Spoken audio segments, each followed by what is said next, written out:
Hello friends, good morning. चलिए जानते हैं देश और दुनिया की तमाम छोटी बड़ी खबरें, जिसमें सोना चांदी, मौसम और राजनीतिक से जुड़ी बड़ी खबरें आपको बताएंगे सिर्फ 5 मिनट में। लेकिन उससे पहले वीडियो को लाइक जरूर करें और चैनल पर नए हैं तो चैनल को भी सब्सक्राइब कर लें। तो चलिए वीडियो को स्टार्ट करते हैं।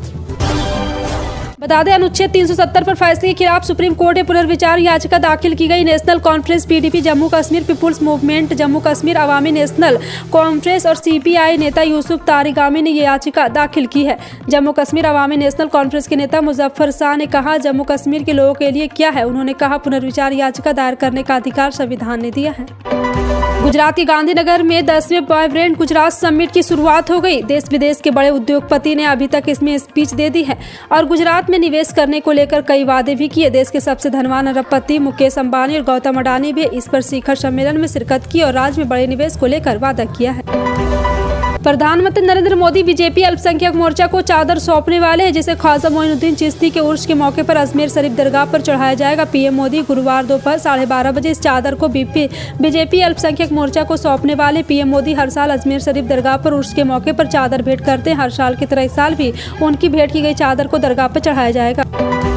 भारत और मालदीव के रिश्ते इन दिनों खटाई में पड़े हैं। प्रधानमंत्री नरेंद्र मोदी पर गलत बयानबाजी करके घटनाओं पर आए मालदीव को अब हर तरफ से फजीहत झेलनी पड़ी। इसी क्रम में बांग्लादेश के विदेश मंत्री डॉक्टर ए के अब्दुल मोमेन ने मालदीव की खरी सुनाई और कहा कि ये मोदी का मजाक उड़ाना बर्दाश्त नहीं किया जाएगा। न्यूज एजेंसी एनआई से बातचीत में उन्होंने कहा, वे लोग यहाँ पे एक बार फिर से शामिल हो रहे हैं और कोशिश कर रहे हैं बर्दाश्त नहीं। मुझे लगता है कि ये उन्हें मूल्यों की गिरावट को दर्शाता है।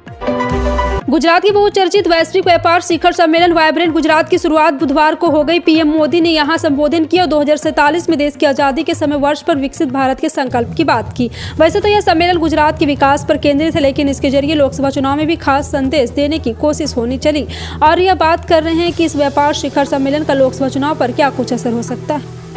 भारतीय नौसेना प्रमुख एडमिरल आर हरि कुमार ने बुधवार को हैदराबाद में पहले स्वदेश निर्मित दृष्टि 10 स्टारलाइनर अनमेल्ड एरियल व्हीकल यानी ड्रोन का उद्घाटन किया। इस अनमेल्ड एरियल व्हीकल यानी ड्रोन का निर्माण अडानी डिफेंस एंड एरोस्पेस द्वारा किया गया है और साथ ही साथ आपको बता दें कि इसका मूल्य भी बहुत बड़ा माना जा रहा है। और साथ ही साथ आपको बता दें, भारत की सुरक्षा के लिए अडानी द्वारा बनाई गई दृष्टि 10 स्टारलाइनर मानव रहित हवाई वाहन के फ्लैग ऑफ सेरेमनी के नेतृत्व मुख्य अतिथि एडमिरल और हरि कुमार ने किया।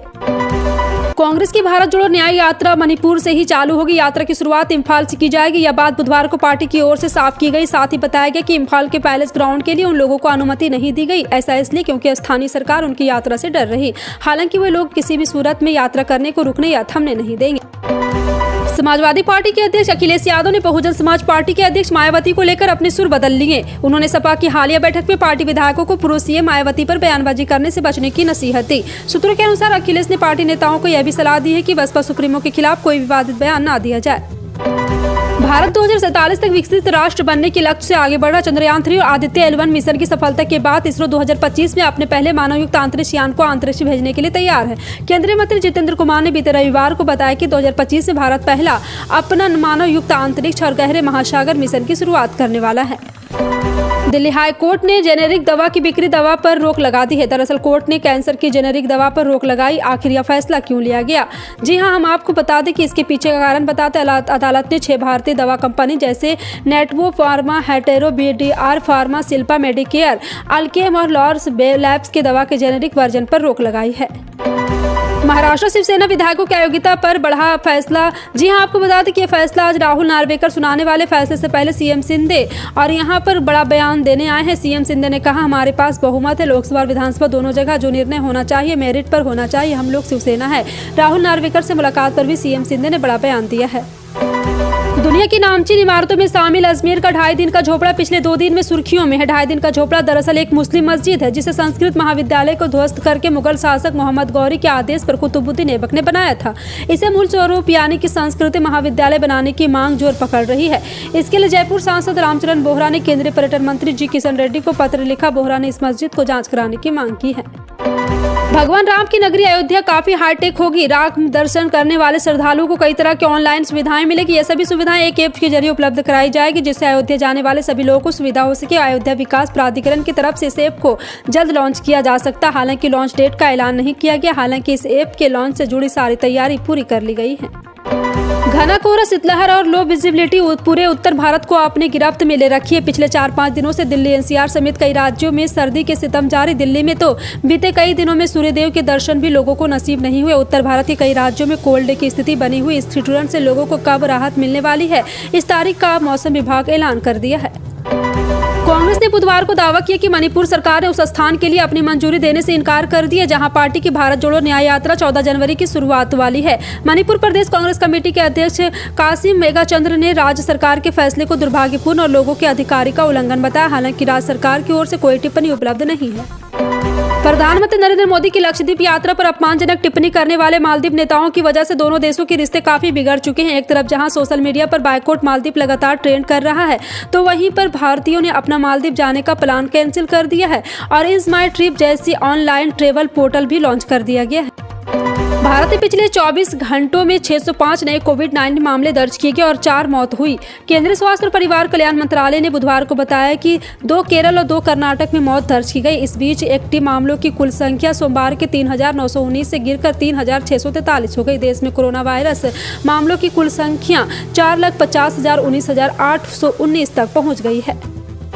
चीन कुकी समुदाय राज्य के अनुसूचित जनजाति सूची में रहेगा या नहीं, यह तय करने के लिए एक सर्व जनजाति समिति का गठन किया जाएगा। मणिपुर के मुख्यमंत्री एन बीरेन सिंह का यह बयान केंद्रीय जनजातीय मामलों के मंत्रालय के एक पत्र के मद्देनजर आया है। बता दें कि इस पत्र में मणिपुर की एसटी सूची से खानाबदोश चीन कुकी समुदाय के हटाने की मांग पर राज्य सरकार के विचार मांगे गए हैं। मोदी सरकार ने एक बार फिर से लोकसभा चुनाव से पहले महिला किसानों के लिए पीएम किसान सम्मान निधि को दुगना कर सकती है। अभी किसानों को साल में 3 बार 2,000 रुपये की किस्तों में कुल 6,000 रुपये की राशि दी जा रही है। महिला किसान के लिए इसे बढ़ाकर 12,000 करने की योजना पर विचार हो रहा है। सूत्रों के अनुसार इस योजना की घोषणा 1 फरवरी को पेश होने वाले बजट में होने की संभावना है। यह योजना लागू होने के सरकार पर सालाना 120 रुपये अरब की बोझ पड़ेगा। दुनिया भर में तेल की कीमतें गिरावट देखने को मिल रही क्योंकि सऊदी अरब की सबसे बड़ी तेल कंपनी अरामको ने एशिया के लिए अपने अरब साइट कच्चे तेल की कीमत कम कर दी है। सऊदी ने अरब लाइट कच्चे तेल की कीमत पिछले 27 महीने में सबसे कम कर दी, जिससे भारत को काफी फायदा होने वाला है। सऊदी अरब के इस कदम से भारत समेत एशियाई देशों को अब सस्ता तेल मिलेगा और कच्चे तेल से निर्यात की लागत कम हो जाएगी। उत्तर प्रदेश के मुख्यमंत्री योगी आदित्यनाथ ने अयोध्या में रामलला की प्रतिष्ठा से पहले 22 जनवरी को शिक्षण संस्थान में छुट्टी की घोषणा की। उन्होंने उस दिन राज्य में शराब की बिक्री पर भी प्रतिबंध लगा दिया। मुख्यमंत्री ने इस दिन को राष्ट्रीय पर्व के रूप में मनाने के लिए सभी सरकारी भवनों को सजाने और आतिशबाजी करने का भी निर्देश दिया है। बीते दिनों देश के गृह मंत्री अमित शाह द्वारा हिट एंड रन पर नया कानून पेश किया गया था। इस कानून के मुताबिक अगर कोई चालक किसी व्यक्ति को हिट एंड रन करके भगाता है तो उसके ऊपर 10 साल की सजा और 7 लाख रुपए जुर्माना रखने का प्रावधान। इस कानून के बाद पूरे देश के ट्रक चालक देशव्यापी हड़ताल पर चले गए और इस कानून के वापस करवाने की मांग पर अड़े हैं। एशिया की सबसे बड़ी ट्रक ऑपरेटर यूनियन के ट्रक चालकों ने कई बार विरोध प्रदर्शन भी किया। कांग्रेस पार्टी ने 22 जनवरी को राम मंदिर प्राण प्रतिष्ठा का न्योता ठुकरा दिया है। सोनिया गांधी, मल्लिकार्जुन खड़गे समेत कांग्रेस के तमाम बड़े नेता अयोध्या नहीं जाएंगे। पिछले महीने राम जन्मभूमि ट्रस्ट की ओर से कांग्रेस अध्यक्ष मल्लिकार्जुन खड़गे, सोनिया गांधी, कांग्रेस संसदीय दल के अध्यक्ष अधीर रंजन चौधरी को अयोध्या में राम मंदिर के उद्घाटन का निमंत्रण मिला था। उपभोक्ता मामलों के सचिव रोहित कुमार सिंह ने बुधवार को कहा है कि भारत ब्रांडेड चना दाल 1/4 बाजार हिस्सेदारी के साथ सबसे ज्यादा बिकने वाला ब्रांड बनकर उभरा है। पीटीआई की खबर के मुताबिक उन्होंने कहा है कि अक्टूबर 2023 में लॉन्च की गई भारत ब्रांडेड चना दाल की बढ़त हासिल है क्योंकि इसकी कीमत दूसरे ब्रांडों को लगभग 80 रुपये प्रति किलोग्राम की तुलना में 60 रुपये प्रति किलोग्राम कम है।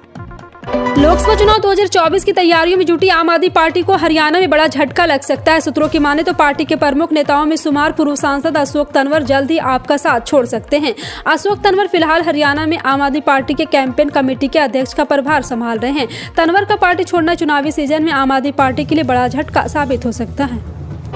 पंजाब के मुख्यमंत्री भगवंत सिंह मान ने बुधवार को राज्य के सबसे बड़े खेल मुकाबले खेड़ा वतन पंजाब दिया के दूसरे भाग की औपचारिक समाप्ति का ऐलान कर दिया। मुख्यमंत्री ने कहा, राज्य भर में ये हुए उन खेलों में 4.5 लाख से अधिक छात्रों ने हिस्सा लिया। मुख्यमंत्री मान ने कहा, खेल के दौरान राज्य भर के स्वर्ण, रजत और कांस्य पदक के विजेता 11,000 खिलाड़ियों के लिए 8.30 करोड़ रुपए की इनामी राशि जारी की गई। मध्य प्रदेश कांग्रेस कमेटी के प्रदेश अध्यक्ष जीतू पटवारी एक बार फिर ज्योतिरादित्य सिंधिया पर हमलावर हुए। पीसीसी चीफ पटवारी ने एक बार फिर से ऐसी बात बोल दी जिसके बाद सिंधिया का नाराज होना स्वाभाविक है क्योंकि वो मामला सिंधिया की दुखती रग जैसा है। उन्होंने एक बार फिर कहा 2018 की विधानसभा चुनाव फिर कहा कि ज्योतिरादित्य सिंधिया कांग्रेस का चेहरा नहीं थे, सामूहिक नेतृत्व ही कांग्रेस का चेहरा था। जीतू पटवारी चंबल अंचल के दौरे पर हैं। भारतीय सराफा बाजार में 10 जनवरी 2024 को सोना और चांदी सस्ता हुआ। सस्ता होने के बाद सोने की कीमत 62,000 रुपये प्रति 10 ग्राम पार रहा। वहीं चांदी का भाव 71,000 रुपये प्रति किलो से अधिक रहा। राष्ट्रीय स्तर पर 999 शुद्धता वाले 24 कैरेट के 10 ग्राम सोने की कीमत 62,247 रुपये, जबकि 999 शुद्धता वाले चांदी की कीमत 71,295 रुपये है। मध्य प्रदेश के मुरैना जिला में 1750 फर्जी बीपीएल राशन कार्ड धारकों को जांच का निरस्त कर दिया है। तत्कालीन तहसीलदार नरेश शर्मा ने फर्जी तरीके से 1750 राशन कार्ड बनाकर जनपद पंचायत के माध्यम से ग्रामीण इलाकों में बंटवाए। उसके बाद उसकी जांच मुरैना कलेक्टर अंकित अस्थाना ने एसडीएम जोरा को दी। बताया जा रहा है कि जोरों में पदस्थ तत्कालीन तहसीलदार नरेश शर्मा ने अपने पद को दुरुपयोग करते हुए राशन कार्ड बनाए, जिसकी शिकायत ग्रामीण और जनप्रतिनिधियों ने मुरैना कलेक्टर से की। फिलहाल आपका इन सभी खबरों पर क्या कहना है, कमेंट सेक्शन में टाइप करके जरूर बताएं।